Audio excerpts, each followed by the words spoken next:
I think a big reason why you see that, Len, is you get people who go into dental, especially doctors. Their desire to get into dental usually wasn't, I want to be a business owner and I want to run a business. So they don't focus on that aspect of it. They're focusing on how can I be a better practitioner than that business side of it. Now, unfortunately, you have to be somewhat in the know on the business side or it's going to be a miserable experience for you. Hello, everybody, and welcome to another episode of the Raving Patients Podcast. As you know, I'm your host, Dr. Len Tao, and I hope wherever you're listening to this episode or even watching this episode on YouTube, you're having a fabulous day. I want to thank both my sponsors, Dental Intelligence and CallRail, for their support.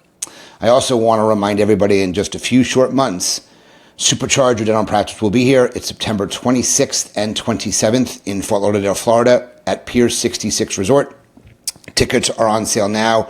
Early bird special is ending shortly, so please get your tickets. You can go to superchargeyourdentalpractice.com and you can use the code RAVING, R-A-V-I-N-G, RAVING, like raving patients, to save $100 on registration. I hope to see you at the event. It's going to be an amazing third year. And today's episode of the podcast is called Smarter Smiles, How AI is Transforming the Future of Dentistry.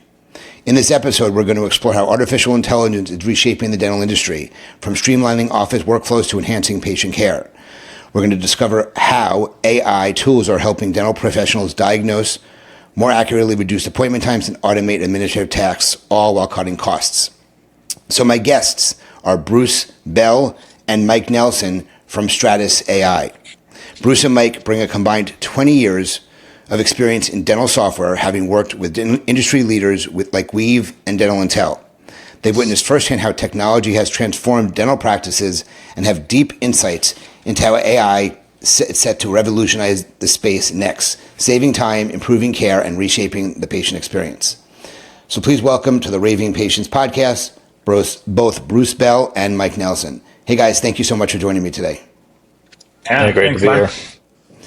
So, to begin with, Stratus is a fairly new product on the market, and some people who are listening or watching may not know what Stratus does. So just to kind of break the ice, why don't one of you just talk about this is what Stratus does for a dental practice? Yeah, I can take this one. So just kind of give you some background on Stratus and why it came about. Our CEO and founder actually worked in a dental office while he's going to school to become an engineer. And during that process, he filled in as an insurance coordinator. So he was the one that was checking portals, going to websites, doing all of the menial tasks to get that information. And what he found is, man, I still have to call majority of the insurances to get like a full explanation of benefits to make sure they're giving the accurate treatment plans of what's going to be covered, what's not, and so on. And so through that process, he was like, man, there's got to be a better way to do this. And that's when he dove into software helping out. And so long story short, we're now an AI powered software where basically it's an AI powered phone call into insurances. It does still have like a human oversight element to it because all AI does. I mean, anyone that's kind of been in the space understands there's some guide rails that have to be in place just to make sure things are working correctly. But down the line, it's going to be completely automated that way, but it's essentially removes the need for your staff and your team to have to spend hours a day on hold or getting breakdowns and information from insurances. And then we automate that process of not only getting that information for you, but then putting it back into a practice management software for you as well. So to simplify that, it's AI software for insurance verification. Yes, sir. Got it. Yeah. So, Mike, anything you want to add on that? No, I mean, he touched on like the time savings with it. A lot of times it's offices that haven't been doing it because they don't have the time. So it's not even that they're trying to save the time. It's that they haven't had the time in the first place to like give their patients that experience, and having the right information. So a lot of different use cases for it. I don't want to go down too much of the weeds related to Stratus because I want it just to be more educational. But I do have a couple quick questions. Does it give a full breakdown of benefits? How detailed does it get? Because I was out of network when I was in practice, but I still actually called a lot of insurance companies because I learned about insurance, and I was able to really learn by talking to the insurance companies, and I was able to educate my patients when it came to insurance, which I was different in that aspect. But so when it does pull into the software, how much of a breakdown does it give you? Basically, is what I'm wondering. So we customize the breakdown however the practice wants. So it can be as complete and as in depth as they want it to be, with codes and downgrades and frequencies and histories. I mean, you name it. So part of our onboarding process is sitting with a practice and identifying what it is that they're looking for in their form, whether they've got one ready to go that they want us to mimic, or kind of building one from scratch. But yeah. We can go as detailed as they want. So it's very customizable what you're able to take for the practice. Yeah, and that's the beauty of, I mean, making these phone calls. It's not just a portal that we're trying to grab some information from or get like an eligibility check. It's literally talking to these insurance providers and getting the information from them. So. Got it. Okay. And then one last question, just to be fair to the reviewers and listeners. You don't work with all the software products. So who do you actually integrate with at this point, and what's in the pipeline or roadmap for the future? Yeah, good question. So right now it's Open Dental, Dentrix, and EagleSoft are the big three, right? Those ones it all is utilized for. And in the near future, we are working with some of the others outliers there with the cloud services such as like Curve and some of those that have really started taking over some of the space. So we really look forward to any opportunity there. But yeah, I would assume our timeline is in the next 6 months adding 2 or 3 additional integrations. So we'll keep everybody and yourself updated on those coming down the line. Perfect. Okay, that's great. And I will add, Len, the integration's nice because it does save a little bit more time with what it's pulling in and kind of some write back options. But we do work with a lot of practices that don't integrate at all, because we're still saving time on those actual phone calls to insurance and providing that information. So they do have the option of just adding a patient, hitting a button, and getting a full breakdown for those as well. So, okay, got it. Perfect. All right. So obviously, the last couple of years, AI has really made a profound impact in the dental industry. From radiographic with Pearl and Overjet. There's obviously your product that's out there now, but there's a significant number of other products that have released or will be coming out in the future. So where do you see AI impacting dentistry in the future? Do you see any concerns about it in the industry? But where do you see things happening in, let's say, in the next couple of years? Sorry, go ahead, Bruce. No, I was just gonna say I actually sat on an AI panel that they talked about this specifically, is like how is it changing, and how some people were concerned with it replacing things or removing the doctor's schooling from the need of like Pearl and Overjet you mentioned. Pretty interesting story. I'm not going to name names of who it was, but there was someone involved in an actual AI company in dental. And this gentleman's wife was going through a breast cancer scan, essentially, because it was a history in her family. And she went into her appointment, met with the doctor. Everything came out clear. And he was just like, hey, I'm in this AI world. I'm going to send this off. There's a company, I think it was out of the UK, somewhere in Europe. I'm not sure if it was UK or Europe, but they sent over the scans that they had received from this doctor, and they ran it through their AI analysis tool. And it caught early signs of actual cancer, and they came back and showed the doctor, and they went in and actually found that there was cancer, and they were able to prevent, the spread and everything like that. And that kind of stood out to me. It was like, hey, this AI software isn't telling someone what to do, but because of the database it can look at, it's able to catch things that, from the naked eye or different things like that, of points of concern that should take a second look, right? So that's in a effort to help doctors in that world. Now, like we've mentioned with Stratus, we're on the whole other side of that. We're on the administration side, or the nitty gritty of the overhead with business. So there's kind of two components to that. So obviously, there's a patient care side that I see is fundamental and changing the landscape of how we do things in dental and in medical, really. But I think the more immediate side and the bigger change that we're going to see swiftly is just on the day-to-day work that goes in, the administrative work. And that's kind of where I see AI really taking the first big foothold and then expounding from there. I mean, what do you think? So, Yeah. I think AI is an enhancer, right? I mean, I don't think it's ever going to replace the human element. I mean, it does it in some circumstances, I guess, but I think it just enhances everybody's job within the dental practice. So it's a resource that those who grasp onto the AI, and use it as a resource in their practice are going to be way ahead of practices that don't embrace that technology. So, It's funny. I know the guys over at Annie AI. And for those that don't know, Annie AI, Connor was just on my podcast. Annie AI is a phone operation and a website texting product. And I was talking to a company or a dental office about that. And I had the doctor and the office manager on the phone, and the office manager was, wait, hold on a second. That sounds like it's going to replace my job. And I don't believe that any of these products will fully replace a human being, just because it has a long way to go before that happens. I think in that case, they have to be more concerned with remote employees replacing their job rather than an AI agent. Would you agree with that? yeah, full-heartedly. I mean, we know virtual assistants are out there and they are taking, some of the jobs that people are doing on the administrative side.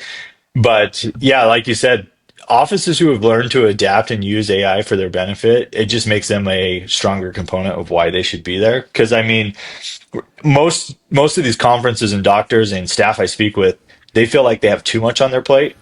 It's never I don't have enough to do. It's always I have too much to do. And so really it's a staffing issue, I think, that's kind of plagued dental in the last few years is there's just not enough people who are willing to stay and do the administrative tasks. So they are going that direction where, hey, we can just utilize technology and that saves me time and money, but it's also making my current employees look like rock stars in my eyes and in the eyes of the patients as well. So, yeah. Got anything you want to add on that, Mike? No, I mean, it's all about timing. I mean, and what you use your time for. And Bruce and I have worked for a lot of different software companies in this industry, and I think practices are using a fraction of what some of these softwares are capable of, but it's all because they don't have the time to really utilize everything that it has to offer. And I agree with that. I mean, look, you guys both work at Dental Intelligence, and I'm a huge fan of Dental Intel.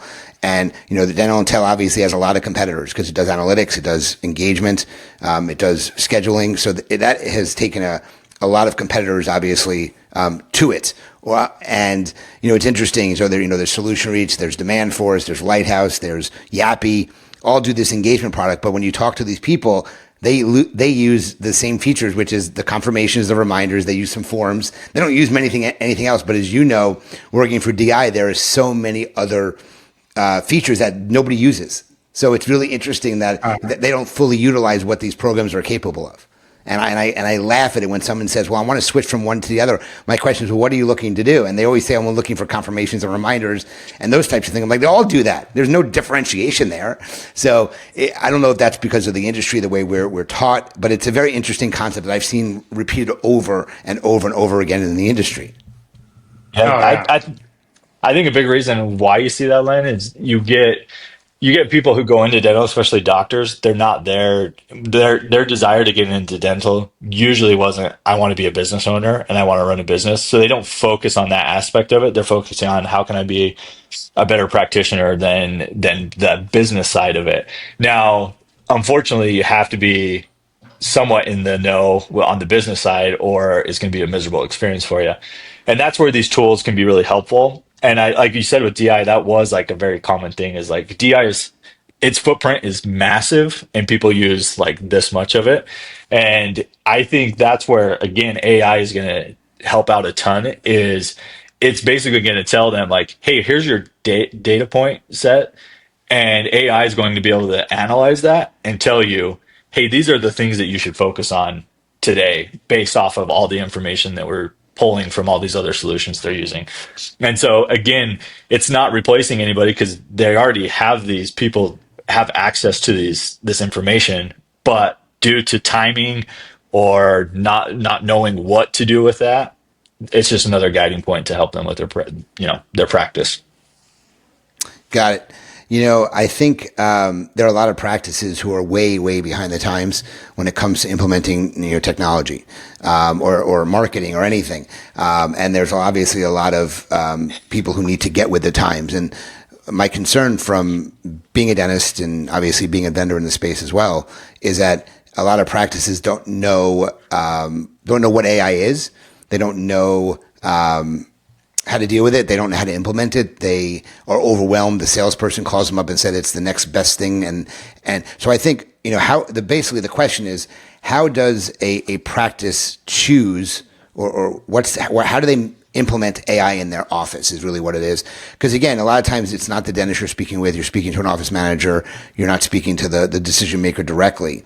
So when the people are listening to this podcast who have no AI in their practice, and there's a lot of practices who are in that boat probably, how do you think it's best for them to implement or bring AI into their practice? Well, I think there's a ton of options out there. It's kind of a fun time to be in dentistry because everybody's coming up with solutions for everything, right?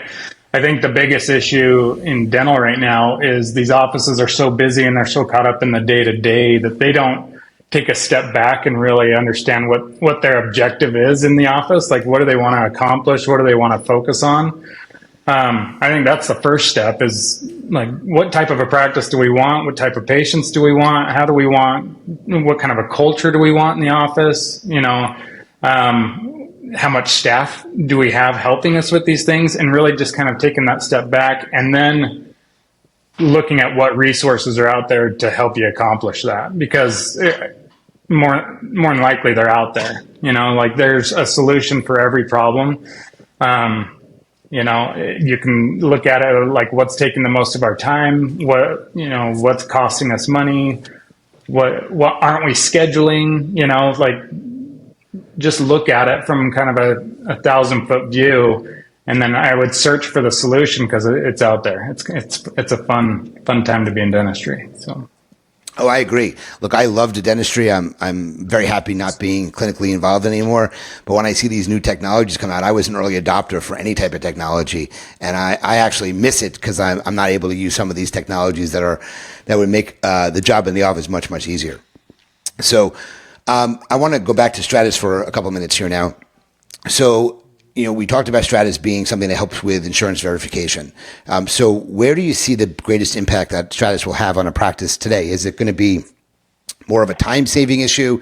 Is it going to be just because it's AI more consistent in the way it gets the data? Is it where do you see it benefiting a practice most? Okay, and what type of practice is the best candidate for your software? And again, being a fee-for-service practice, I did not deal with that much insurance, but I'm sure obviously the more insurance you take, the bigger of a deal it is to be involved with it. But I'm just curious from that perspective where you see things.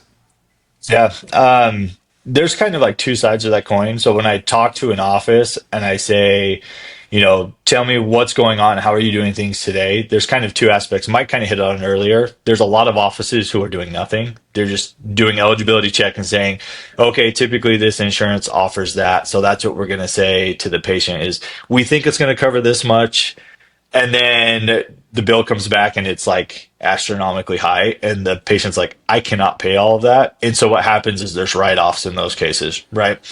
And then there's the other side where doctors have been burned so many times with write-offs and dead debt that they're like, hey, we're going to make sure we get like a full explanation of benefits for our patients from these insurance companies. And so they spend a lot of time and money on staff members being on those calls. And so those are kind of the two those are the most two common scenarios that I run into. And so that's where, Stratus helps depending on what type of office you are. If you're one that's spending a bunch of time and money on your staff making those phone calls and getting that, obviously it's going to cut down on time on the phone, but it's also going to cut down on cost because you're paying someone, 50 grand a year to sit on the phone essentially, where a software is going to be far cheaper than that. If you're an office that's not doing any of that, where you're going to see the biggest dent and impact is on your write-off and debt that you're experiencing at the end of the year. And we have numbers on that, and we can share them with you and get them out to people who are interested. But we track, that's something that we track with all of our users is, how much time are we saving them? And then write-off potential, like comparing it year to year from using our service. And it's shocking, like how much money offices are giving up just purely not to doing one or the other. You brought up fee for service. That's another one that strangely is actually making quite a big move right now. Is we have a lot of fee for service offices who are offering this as a service to their patients because they're like, hey, these patients are still using their insurance and they're going directly. And so what they'll do is they'd actually just add on a fee that says, hey, do you want us to check your insurance? And they mark yes, they run it through Stratus. So they're not doing it, but then they can give them that basically explanation of benefits back to them. So it's a huge help for really any office, but where I see the most positive effect on an office is one, you're either understaffed, or two, you have a high influx of new patients because those are the ones that for sure you're going to do a breakdown on. Got it. Yeah. Anything you want to add on that, Mike? Well, I think, anytime I bring up insurance with an office, everybody kind of rolls their eyes, right? Like it's one of those things that is, it's kind of a burnout element as well. Like nobody wants to deal with insurance. Nobody wants to make those phone calls. If they got access to portals and things like that, it's just kind of that tedious job that you have to do. And everybody's kind of accepted what needs to be done to get this information. It's funny, my wife has been in the dental industry for longer than I have, for 20 years, and she's worked at a practice, and she did a lot of insurance stuff for years and years. And she'd come home, and I'm like, how's your day? And she's like, oh my gosh, like I was on the phone with insurance all day today. And I'm like, and before I even got into this, I'd be like, why do you do that? Like, that is crazy that you're on the phone, on hold, going to portals, getting fax backs. Like, it's just this whole thing, trying to figure this all out for patients. But it'll save you money and it will save you time, but it also, like, it'll save your team. Nobody wants to deal with this. They'd rather have, like, more interaction with patients or do something that really moves the needle and is more valuable for the practice. So if you can kind of get that off your plate and it's handled for you, like your team will be happier for it too. And there's value to that for sure. No, and that makes a lot of sense. Obviously, I know how difficult that job can be now. Obviously, we talked about some of the benefits, and I just want to be, obviously as transparent as possible. When we called insurance as humans, they give us information. That information could potentially be wrong. So I'm sure that it's not 100% foolproof. So what are some of the potential, I don't want to say disadvantages, but faults that you see when it comes to people using these types of product for the roles that we're looking to take care of here? Well, I'll start, and then Bruce can kind of follow up on this if he wants. But I think people are going into this AI era thinking AI is just going to fix all their problems and it's going to just be perfect. And it's not the case. Like I said earlier, it's enhancing humans, and it's a great tool, and it's going to do some amazing things and save us time and all this stuff that we've already talked about. But just like anything, just like an employee, you still are going to want to verify, right? Use it, but verify.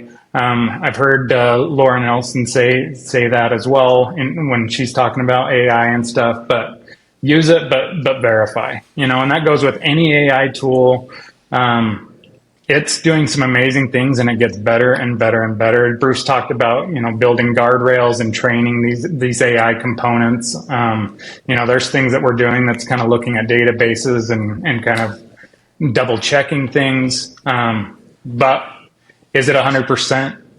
No, it's not. I mean, none of it is out there.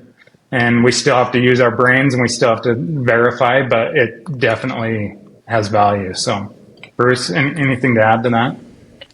Yeah, I mean, when I get asked like how accurate is it, I always just say it's as accurate as your team calling. Like that for sure is the case, just because we're talking to the same agents. Now, where AI does have the leg up is like Mike alluded to, there's databases that it's gathering information on.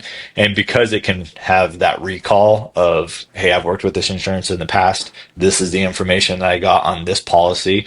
There's some safeguards there to be like, man, this does not, quality control, basically like, hey, this does not sound right based off of these other times we've called about this specific policy and everything. It just does not seem right. And so we have a quality assurance team that can view that and be like, that doesn't seem right. Let's dig deeper into that on another call. So that's definitely something that's going to get better with time. But like Mike said, it's still relying on the guide rails that humans set up. So there's always going to be that aspect. But the time savings and the ability to give back to your team far outweighs, because you're going to run into those same inaccuracies, even if it's your team calling. So I think the moral of the story is that it's a not a replacement, but an adjunctive tool to use. And if something doesn't seem right, you need to double check to make sure the data is correct. Similar to, when you look at AI radiographic tools, it's going to tell you there's a cavity there. If you don't think so, you don't just drill into the tooth. You do some other examination to determine whether there is actually a problem there. So that makes a whole lot of sense. We were talking about time savings. We're talking about all these different advantages there. So can you talk a little bit about, I'm sure you've heard stories with some of your clients. I'm sure the work-life balance is better. Like you said, Mike, your wife used to come in and roll her eyes when she came back. So if she had a product like this, obviously it would make her life a lot easier in the practice, which makes life a little bit more enjoyable, in my opinion. Yeah. Yeah, 100%. My wife, is testament to that. Like, she sees what I'm doing now, and she wishes she had this back in the day. But we work with over 300 practices now at Stratus, and we've got some big advocates for this. I mean, the time savings that they're seeing. So it's fun, and we've got a long way to go on things that we want to build at Stratus, but just one aspect, to save that time has been fun to watch practices. And That's awesome. Yeah. Anything on that, Bruce? Yeah, I'll give a shout out to one of our users, Cougar Dental. We actually did like a testimonial with some of their office members, and one of them brought up how she's not late to her son's soccer games anymore because she was like, I would always end up at the end of the day trying to get all the breakdowns in before I left for the next day's appointments. And she's like, a lot of times she goes, even if we were ahead of the curve and making calls days in advance, she's like, without fail, a patient would give us an outdated policy number, misspelled their, a name, birthday, or something like that. And so she's like, I was caught in the office at the very end of the day trying to get that wrapped up before tomorrow. So she's like, now, because I don't have to rely on that, it's someone else doing that. She's like, I'm actually able to make it to my family events on time. So that's great. That's awesome. So I know we covered a lot of topics. Is there anything else that you wanted to discuss before we transition to our lightning round Q&A? I think the one thing I'll bring up is, because I have worked in a lot of softwares and dental, is it's almost the same story every time. People are hesitant or nervous to make that move. I think that's just the culture of dentistry. Like, is everyone's like, I don't want to be the first one. Now there are people, obviously, like you, Len, who adopted some of these things early on, but it is a scary thing. And I think it's just a realization that I've come across. I kind of avoided AI before coming over here because I thought it was too good to be true. In a lot of cases, it is. However, the ability that it gives for the future thinking, much like that breast cancer story I brought up, there's so many little things like that because we are human and because we do make mistakes, an opportunity to make myself better or to make my patient's experience overall better. I'm like, there's no reason not to start dabbling in this, but I would say be careful. Like look into who you're dealing with and make sure it's a great fit for your practice. All right, any final thoughts there, Mike, as well? No, I think we're good. I Okay. think we hit it. Perfect. All right, so we're going to switch to a lightning round Q&A. We're going to try to get to 4 or 5 of these questions. Just answer them. These are lightning round. They're quick. 1-word answers, 2-word answers, not long paragraphs. We'll never get done then. So I'm going to ask you these questions, and then you'll answer once, and then Mike will answer the same question. So how do you capture and keep track of your ideas? Do you keep a notebook? Do you use voice memos? How do you go about doing it? We'll start with Bruce on this. Voice memos. Mike? Notes on my phone. Got it. Okay. If you achieved all of your life goals tomorrow, so everything was accomplished in your life, what would you do next? Coach young athletes. Spend the time up camping and in the mountains. All right. Just getting off the grid, huh? Yeah, off grid. All right. Describe Mondays for you in 1 word. Frightening. Scary, yeah. Fresh slate. Okay. Good words, Mike. In your specific space, you don't have that many competitors. There's a couple of them. So how do you distinguish yourself from your competitors? Custom breakdowns. More efficient. Okay. What book do you wish you can go back and reread as it's made a great impact on you the first time you read it? Unbroken. Comfort Crisis. There's 2 books there. You guys got a lot of choices there. All right. Who would you love to collaborate with, and who would you love to collaborate on? With on work stuff. Or just in general, work stuff, or just in life?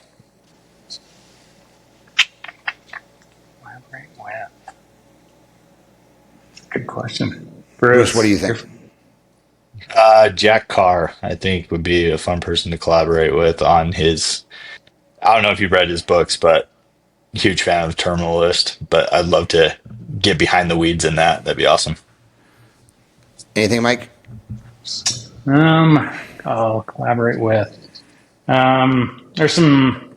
I'm a big outdoors guy. Donnie Vincent, he's a biologist. It'd be cool to kind of pick his brain and collaborate on just things that he's done. Okay. You had said that you have like 300 customers already in a short period of time. How did you build such a successful customer base so quickly? I would say market fit. That's the easiest one. Yeah, solving a pain point that every office has and has grown accustomed to just accepting as the norm. So, all right, 2 last questions. One is, how do you define success?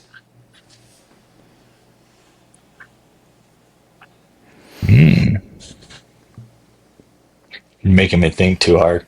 I would say I'm an athlete winning. Winning at all costs. That's success in my mind. Mike? Success is just happiness to me. Okay. Hey, nothing wrong with that. Last question, and it's business or personal. What is one subscription, either business or personal, that you cannot live without? So something you pay for on a monthly or annual basis that you could not live without. Audible. Audible books, okay. Mike? Onyx. OnX? Yep. What is that? It's a map app. Okay. All right. Never heard of it, but you're an outdoorsman, so that's probably what it's used for. So, all right, Bruce and Mike, how can people, if they want to learn more about Stratus, how can they reach out? How do they get more information? Do you want to share some guidelines on pricing so people know what it costs? Yeah. So to find us, go to use Stratus. So it's usestratus.com. And there's a link to do a demo on there. We can also have Len we'll post his link in there too, that you found us through, Len, because we always like to know where people are coming from. Second, pricing wise, I mean, the easiest way to kind of look at it is it can vary anywhere from $5 to $10 per breakdown, like full custom breakdown. As far as it comes to eligibility, when it's like if you're comparing it to like a Vine or a Zoob or some of those solutions, it's unlimited. We don't even charge for that because we know the limitations there. All right. So this was awesome, guys. Thank you so much for sharing your expertise. Guys, if you like what you heard and you want to learn more about what Stratus can do for your practice, you can go to, again, usestratus.com and just make sure you use my name when you reach out to them. Let them know that you heard about it through the Raving Patients podcast or myself, and they'll obviously take good care of you. Always remember to like us, review us, share the podcast. If you think a colleague could be beneficial for these services, please let them know about what Stratus can do for your practice. As always, I want to thank the sponsors, again, both Dental Intelligence and CallRail for their continued support. And my event, Supercharge Your Dental Practice, in Fort Lauderdale, Florida, September 26th and 27th. Again, go to superchargeyourdentalpractice.com and you can check out all the amazing speakers, all the amazing events that we have at this conference. And I hope everybody will want to come once they read about it. And as I end every one of my podcasts, remember, your reputation matters. Till the next episode, Bruce and Mike, thank you so much for joining me today, and we'll talk to everyone soon. Thanks, Lon. Thanks.